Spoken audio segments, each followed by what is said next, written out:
Well, this man continues to be at the center of a lot of what's going on in Ottawa these days. Officially, Karl-Heinz Schreiber has just days left in Canada.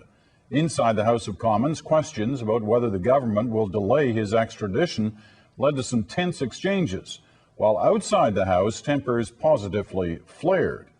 Paul Hunter reports. That can help guide you. Please. Think tensions are high already on Parliament Hill when it comes to Brian Mulroney and Karl-Heinz Schreiber? You got that right. I'm moving now to Madame Lavallee to make her comment. It was supposed to be a simple parliamentary committee meeting aimed at getting the former Prime Minister and the German-Canadian businessman to answer questions here under oath about their dealings as soon as possible. It didn't work out that way. The time for this meeting has expired. I'm going to adjourn.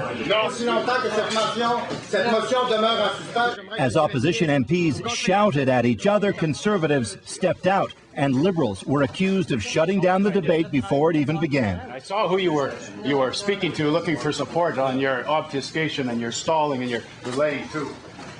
Yeah, you're a disgrace. Can you explain what happened, Mr. Marks? Yeah, screwed. That's what happened. For those who've missed it, it's all about renewed questions over those largely unexplained cash transactions between Mulroney and Schreiber years ago.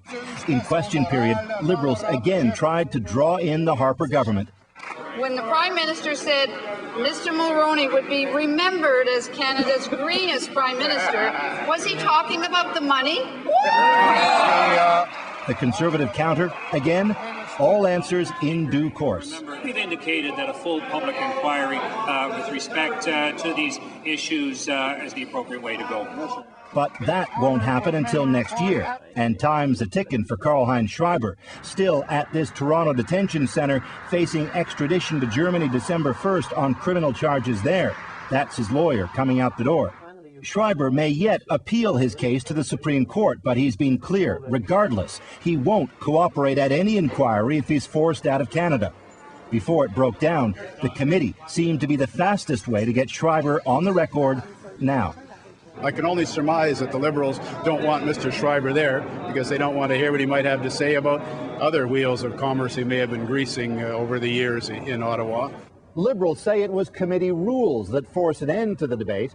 But with Schreiber's days in Canada dwindling and the Justice Minister still not saying whether he'll delay extradition, MPs can try again to agree on calling Schreiber to testify when next they meet on Thursday.